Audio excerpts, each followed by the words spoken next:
All right, you checking in with Mike Williams from the LA Chargers, and you're tuning in to Chargers Unleashed. Welcome to another edition of Chargers Unleashed. Jake Hefner and Wolkenstein here with you from the LA Network. If this is your first time tuning in to the show, make sure to hit that like and subscribe button on YouTube. You can also follow us on Facebook, Twitter, Instagram, Spotify, and Apple Podcast.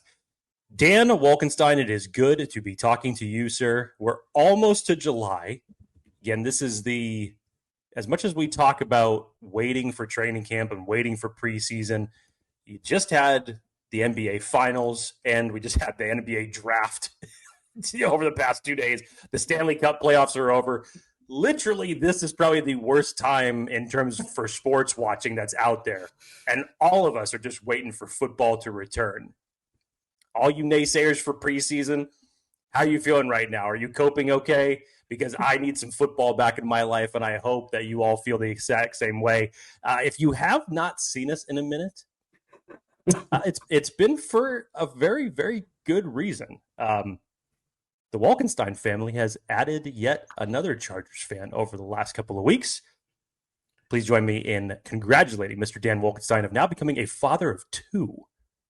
How does that feel? I was going to say, that's wild. Getting goosebumps over here. Goosebumps are covering the bags over my eyes right now from the lack of sleep. But blessed, thankful, grateful for all of it. Honestly, it's a wild ride. I have a son now to go along with a daughter. So big sister is loving life. Mother is doing great. Son is fantastic. And yeah, we're here for the ride and excited for the journey ahead. Sorry, folks. I know it's been a minute. I apologize, but life has gotten in the way a little bit. But honestly, what have we missed? If we're being real. Like, what has happened over the last week in Chargers land? So, nothing. I'm also battling the very tail end of a cold, if you can't hear through the mic. So, apologies in advance if you hear any raspiness, if you will. No, I'm not smoking cigarettes. But Jake, see you, my friend. Important question to start this thing off. I haven't forgotten about your feelings, and I want to know how they are today. How are you? I'm just fine, sir. Good. I do like the fact that you make it a point to ask me every single time. But now I just always revert back to thinking about the time that you didn't ask me and to think this is the makeup of the makeup of the makeup each time just to make sure. Have I made up don't yet? forget again. Yeah, I think you've hit your quota. You're fine. Okay. So we're good. So now I'm going the other way. So now I'm like putting it in the bank. Yeah. Cool. But it doesn't mean when you forget it the following time that, your equity that you have built up is going to have any currency in place. It literally does mean that. That's exactly what it means. So when I forget next time, remember all the times I've asked you. Okay, Jake, we'll see if your credit is good. We will see. I think it's 17.9% APR. Interest sucks. This is a big offseason. And specifically as we get into training camp, I think we're kind of getting into some, you can call it make or break, right? You can call it some positions up for grabs, whether it's starting spots, roster spots. But there are some big moments ahead this training camp for some Chargers players. Some maybe more known than others, but none equally or none more so important than the other. These are starting jobs, starting livelihoods, if you will, for all these men trying to get a spot on this team. And Jim Harbaugh, Joe Ortiz have talked about it, like competitors welcome.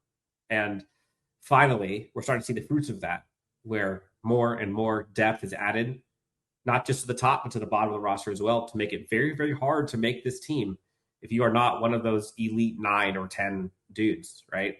So today's episode, I think, wanted to kind of go through as we inch towards training camp.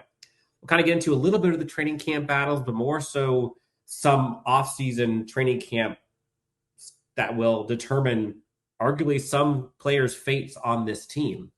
Some could become starters. Some could become 5th string, 6th string / possibly off the roster, depending on how you look at it. We'll get into all of those. But Jake, I think it's kind of nice to be able to elevate the level of player caliber that we're talking about here, right? Like before, we're talking about guys who were 2nd, 3rd, fourth string guys who could possibly start, possibly get huge playing time. Now we're talking about guys pretty much, a lot further down the roster generally. Like Joe Ortiz has cooked a bit over the last couple years. Yeah, I'd say he's built the floor, elevated the ceiling. Depth is better. Just a little bit. But to Dan's point, that makes this conversation very interesting because, as he was alluding to, we've had this conversation in previous seasons before, whether we're talking strictly roster bubble or, as Dan mentioned, as we're talking strictly jockeying for a position for a specific group. This one's a little bit more interesting because, yes, you have some make or break candidates in here. Yes, you have some ones that are going to be jockeying for position. And so it's kind of a hybrid a little bit of guys that could be on their last leg of the roster at the end of this season. Who knows what's going to happen by the time training camp comes? You have to have your eyes open for any potential free agents that may get released before week 1 because the Chargers have obviously shown that they are more than willing to bring extra bodies in. So what is that going to mean for some of these guys that we're going to talk about? Dan, let's start it off. All right. Jake, would you like to go offense or defense first? You know me, I've always been a defensive guy first. So let's start with the defense. All right. Let me get things situated on my end. And I think, Jake, probably a good spot to start out this conversation is the trenches, right? And we think about the edge spot, right? Joey Bosa's no longer there. They're bringing Kyle Kennard. I think Khalil Mack, Tuli Tuipulotu, those guys are kind of solidified there. Kyle Kennard, kind of the up and coming. So I think the edge might be a little bit more set in stone a bit, but the interior defensive line, to me, seems so fluid. And there are guys that could be as high as defensive line 3 or 4, as low as practice squad, depending on how you go. Jake, what do you make of the defensive line and the make or breaks that this offseason brings in training camp? It's interesting because you get rid of Morgan Fox. You don't get rid of him. You let Morgan Fox walk. You let Poona Ford walk. They both sign with other teams in free agency. And it feels like a completely different roster because I think Jesse Minter said it best. Like, you sign 3 guys in free agency to essentially replace 2. So is it going to be the filling of more holes with, filling 2 holes with 3 players? How do you go about accomplishing that? 2 guys in free agents, Deshaun Hand and I know I always thank you. They're coming in. You obviously bring Tyler Tart back on a 1-year deal. You have Justin Eboigbe, who's still yet unproven just because of the defense rotation last year. You bring in Jamari Caldwell with your 3rd-round pick in the draft this year. It's a lot of dudes. And there's still other guys that we haven't talked about in that circumstance. So because of that, all of a sudden you have a very, good thing from a depth standpoint. But who are going to be the guys that are going to have a leg up in competition early? Who are the other guys that really need to stand out during training camp in order to secure a roster spot moving forward beyond this year? And this is probably, and as you mentioned, this is probably one of the most fluid positions that could have something like that. Yeah, you think about Scott Matlock, that wants to be a Pro Bowl defensive lineman, right? You think about Justin Eboigbe, you mentioned him. Otito Ogbonnia is there as well. Ogbonnia, excuse me. They bring in a bunch of inter-defensive line. They draft some as well. I mean, there's a bunch of dudes. Chris Hinton's still on this team, by the way. So, we heard a lot about Justin Eboigbe gaining a bunch of weight, impressing the coaching staff with his offseason regimen. We'll see. They bring in 2 free agents in Naquan Jones and Deshaun Hand. What does that mean for Jamari Caldwell? What does that mean for Otito Ogbonnia? There's a lot of names here. And there's going to be names that are not making the 53 that you are going to be surprised. Like Chris Hinton, let's put this out. Chris Hinton, Justin Eboigbe, Naquan Jones, Deshaun Hand, Jamar Caldwell, Tito, Eboigbe, Matlock. That's 7. I'm not even counting all of them. They're not keeping 7. I promise you that. So do the math. Defensive line is one position group to look at. And I think what I'm hoping to see is this is kind of like the make or break that I envision, right? Like you look at a guy like Eboigbe, right? Like, is he going to get cut if he's not, a stud this year? No.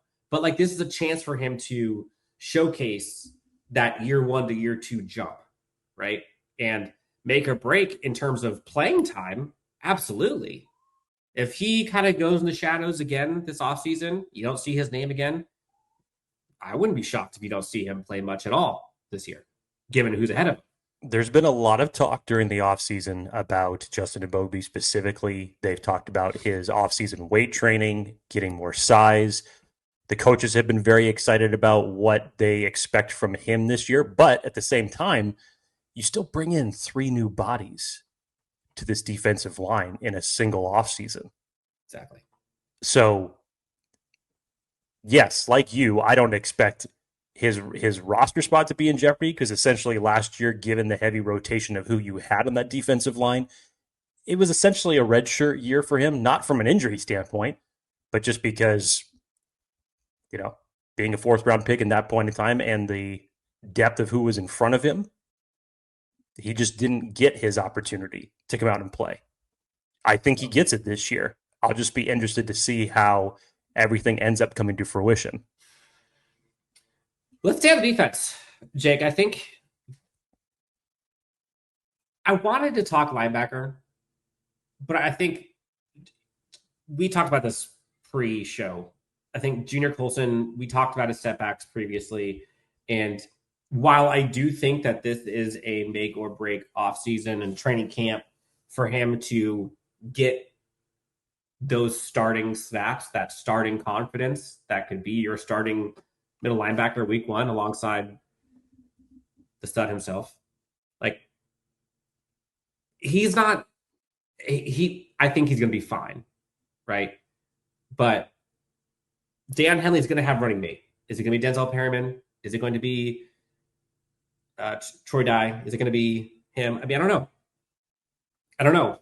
But the corners and safeties, Jake, I think this one's also, aside from defensive line, this one is going to be kind of box office. I'll be having my popcorn ready the whole time for this group because they have so many guys at corner and so many guys at safety to where you almost kind of forget some of these names. And some of them have kind of been castaways already just because either they were injured or didn't play well or unseen or drafted late. But names like Jasir Taylor that have been receiving high praise. Deane Leonard looked very good. Not sure what happened last year. I think he was battling injuries as well. They bring in Triquez Bridges. RJ Mickens is there. You've got Elijah Molden. You've got Derwin James and Lohi Gilman, like Tony Jefferson. I mean, it goes on and on and on. I didn't even mention Cam Hart, Tarheeb Still. Like, this list doesn't even include the free agents. Benjamin St. Juice, Dante Jackson. There's a bunch of names on here. Don't forget undrafted free agent Nico Reed. This is a lot of dudes. This is a lot of names. And generally, they keep 10 corners and safeties, maybe 11. I listed off far more than 10 or 11. But specifically, I think Jasir Taylor, Triquez Bridges, especially from like a special teams perspective, and Deane Leonard, there's a lot up for grabs for these guys. There's a lot of snaps up for grabs for the start of week 1. Yeah, if we were projecting forward, I think safety is pretty much locked in for what you know you're going to keep for that group. And that's a great starting 4. Derwin, Elijah Molden, Alohi Gilman, Tony Jefferson. That's a solid 4-man rotation that you have there. Now, could you add to that? It's possible. It's possible. RJ Mickens would like to. I'm sure he would. And then you look at guys like Jasir Taylor and Deane Leonard. Dan, it's really when you look at this from a macro sense, look at it from the standpoint of just a short-term time frame. Because Jasir Taylor and Deane Leonard were both in the same draft class. And then a couple years later, you have Cam Hart and Tarheeb Still that come in and I don't want to necessarily say replace, but Tarheeb Still took over that slot position very, very quickly And we were already getting words of that through last year's training camp. And you obviously see what he did in a phenomenal rookie season for him. Cam Hart, while he was even battling injuries, still performed great for being a 5th-round rookie. So with all of those bodies that you have in there, what is this rotation going to be? What I do know as it relates to Jasir Taylor and Deane Leonard, Coach Fitkin loves them on special teams, which that is where they have made their biggest contribution thus far. 100%. But outside of that, in this rotation, especially as you mentioned, with all the bodies that you have added to it, 2 free agent corners, you mentioned the rookies that they had just added in this class. That's a lot of bodies that are going around there. Yeah, and grateful because, again, we're talking Jasir Taylor and Deane Leonard, who were starting corners for this team not too long ago. Like 2 years ago, they were starters. And now, like, what are they? I don't know. Again, testament to Joe Ortiz, testament to Jim Harbaugh and the staff for bringing up the depth of this team. So the quarterback room is going to be nuts. And again, roster spots and plays up for grabs, both on defense and special teams. You mentioned Deane Leonard, Trikwith Bridges. Like Trikwith Bridges, that was kind of his calling card. And I think that's what's going to help him ultimately make a spot on this roster. But versatility is key. And you look at, the safety, maybe the 4 is locked, right? But what about that 5th one? If one of these guys can play corner and safety, maybe they come in. Do you go 5 and 5 at corner and safety? I still think you go 6 corners, 4 safeties, which again makes the conversation is interesting either way, no matter which way you want to slice it. So Jefferson, Gilman, James, and Molden. Those are your 4. If I was a betting man right now, I know we haven't even entered training camp yet, but I'd probably say that you don't have any more safeties than that, considering how many corners you have to make decisions on. And because of those you mentioned, versatility is key. Special teams. Don't be surprised. Don't be surprised if you see RJ Mickens start to pop. Oh, I'm not saying that I wouldn't be surprised. I'm just saying you would probably leave more opportunity for a bigger cornerback room than you would a safety. And by that circumstance, that you would probably go. I agree with you. You keep 10 defensive backs in total. You've got your 4 as far as the safeties goes. How many spots are up for grabs for the corner position? That's 6. So who's going to battle it out? And that's not even including any free agent possibilities, which we're not even going to tease here because we have no idea, right?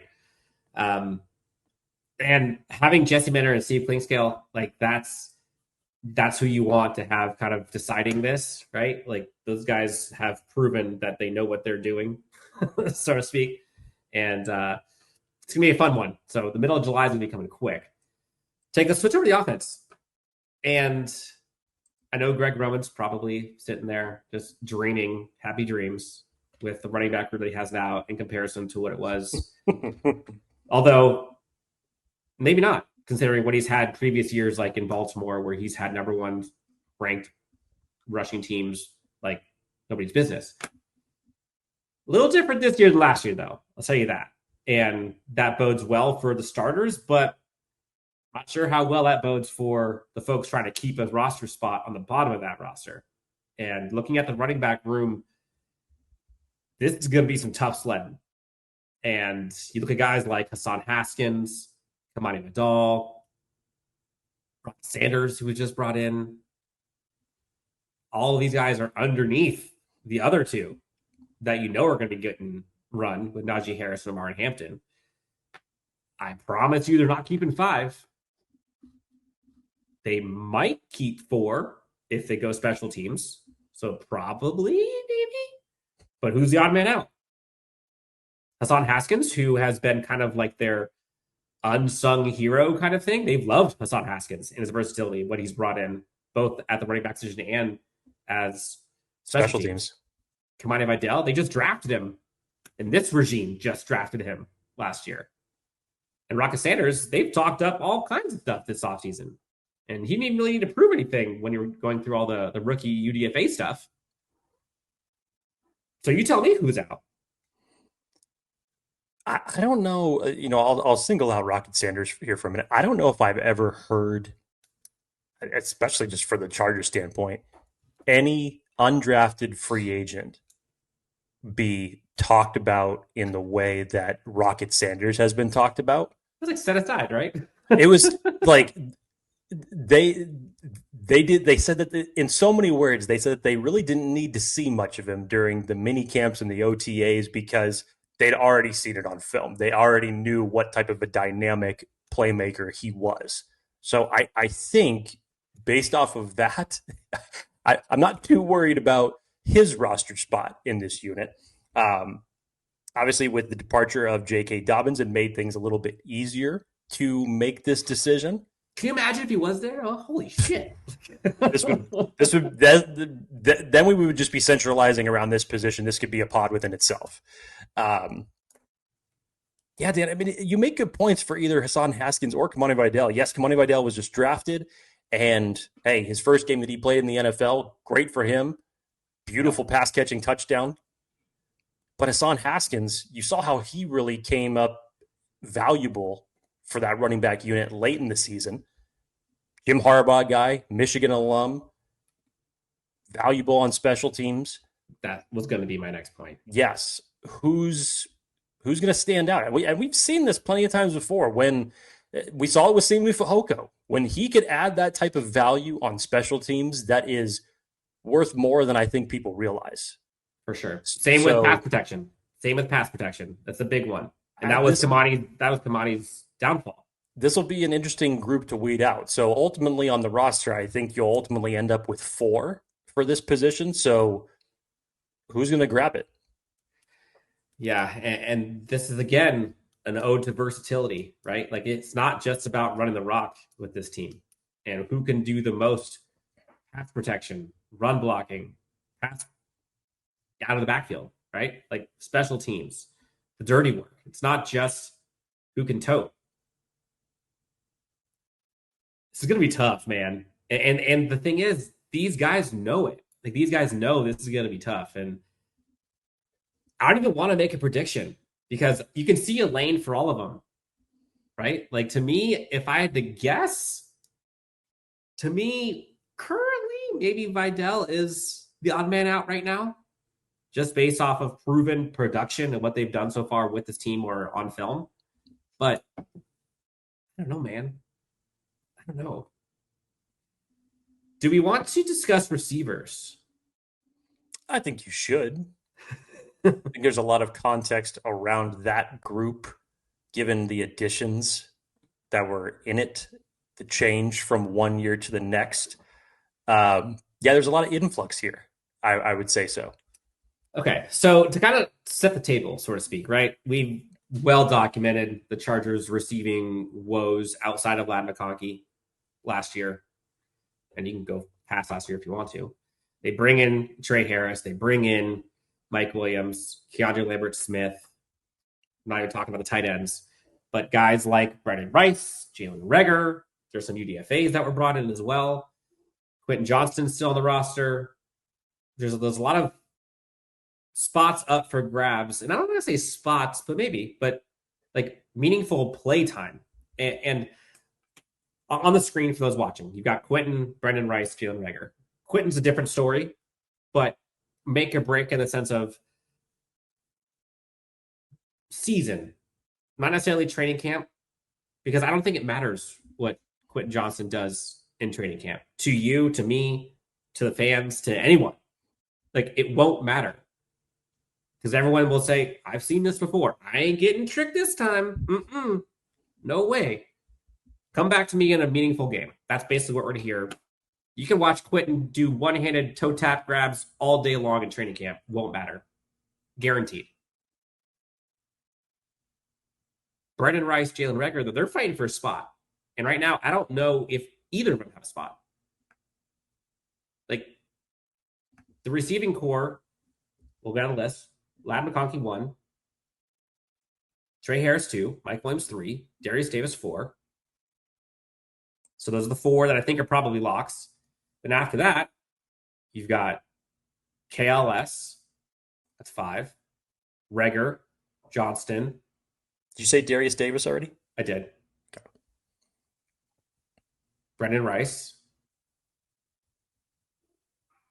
That's like 9. So I think the locks for me, Darius Davis, Mike Williams, Ladd McConkey, Trey Harris, and probably KLS. So that's 5. Not including Quentin. And that'll be the biggest question. Do the Chargers keep 5 or do they keep 6 wide receivers? Last year they kept 6, but I feel like that was more out of necessity because there's they no needed way to. they keep 5. There's no way. I'm just laying it out there. Think about what that means. I get it.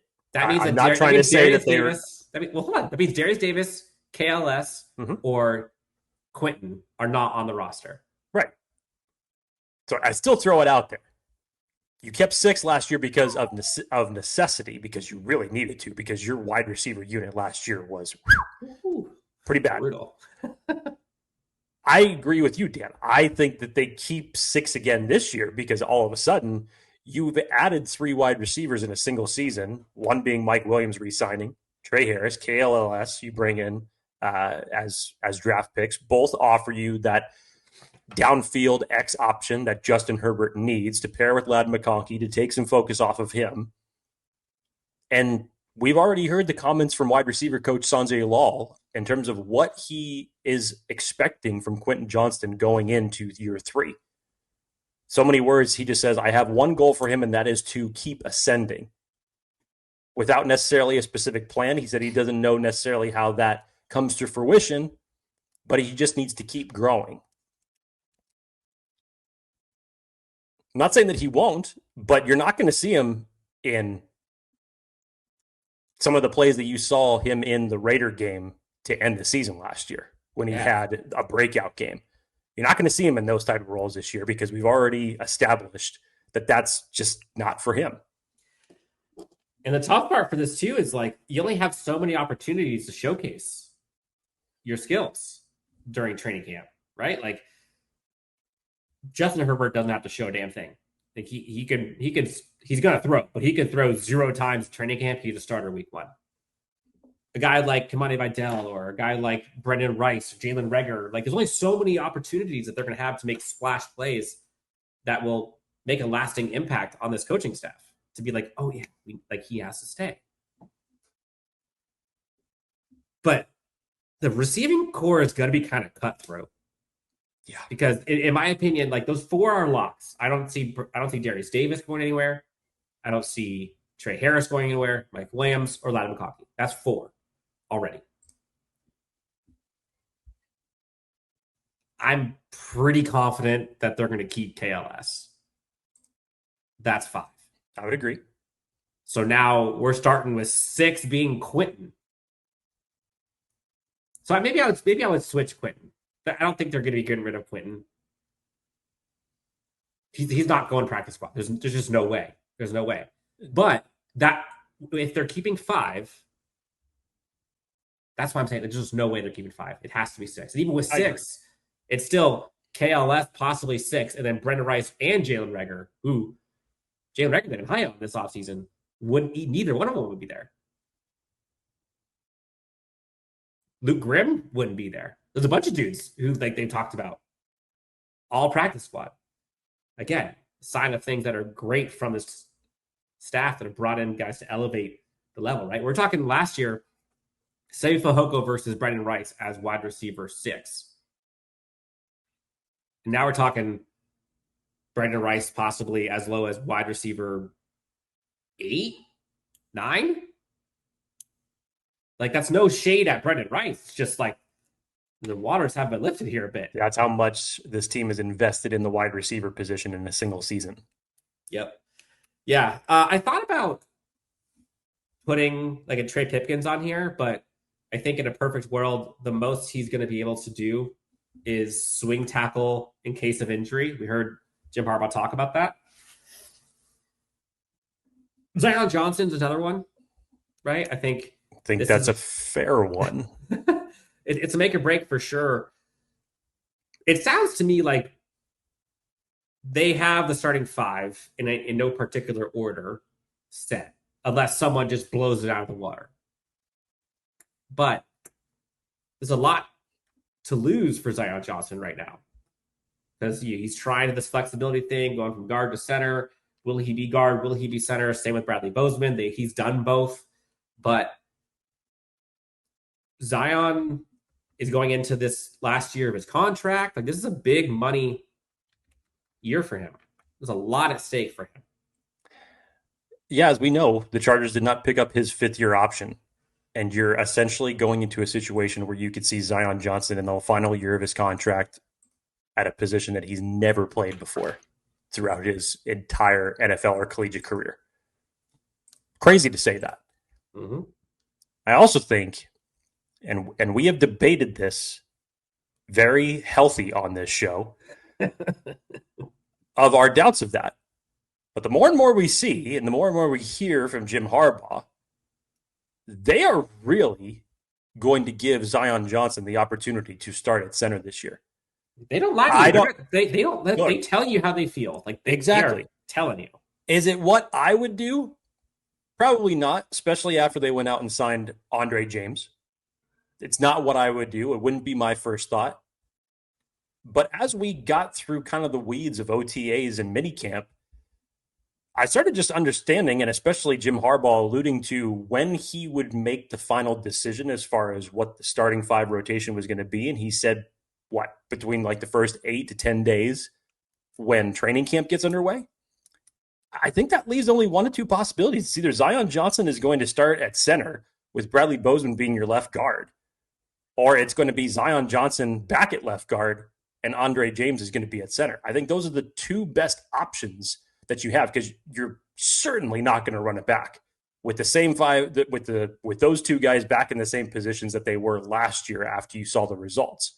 Which one do you think is more on the bubble between those two for a spot? Like if they were going to be supplanted by someone else, Zion or Bozeman? I think it's Zion right now. He's got the most proof. Well, yes. I mean, yeah. For obvious reasons, his contract wasn't. Yeah, his contract wasn't picked up.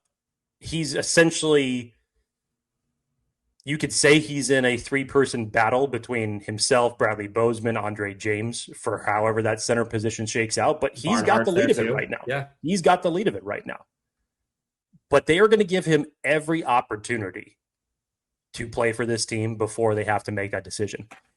Dan, back to Trey Pipkins, because we have to add him in this conversation. I know he's been in some of these conversations, it's felt like over the last couple of years, but he's also in a contract year. And right now, for a guy who was previously your starter in the best season that he has had as a starter, ended up getting him his contract extension that he received just a couple years ago. And now he's, as you said, essentially your backup swing tackle. He's making like $10 million to be your swing tackle. That's good. That's good living.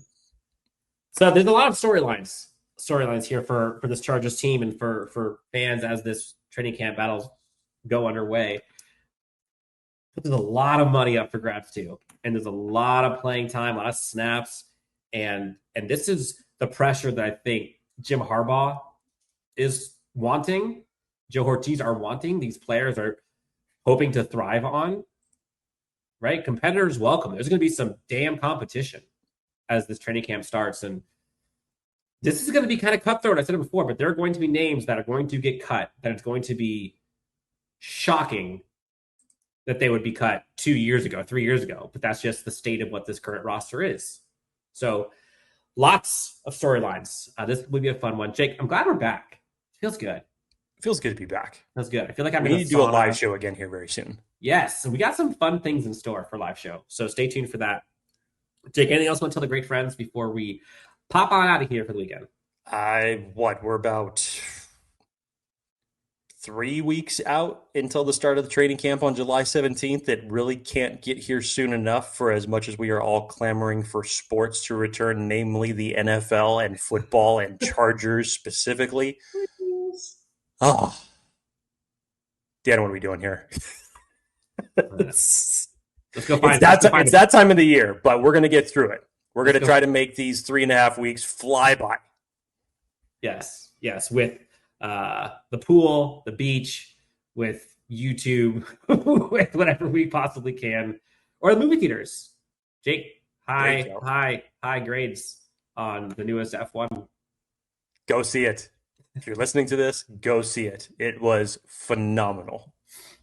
Oh man, well, I ain't going to the movie theater anytime soon. I got a little one and a not so little one, but still. Well, and if you do, you're not seeing F1 either. Absolutely not. Yeah. Shout out Moana 2. Although we did see Lilo and Stitch with her recently, but enough of that. Jake, pleasure doing this. Glad we're back. Happy weekend, everybody. Maybe we'll talk next time on Chargers Unleashed.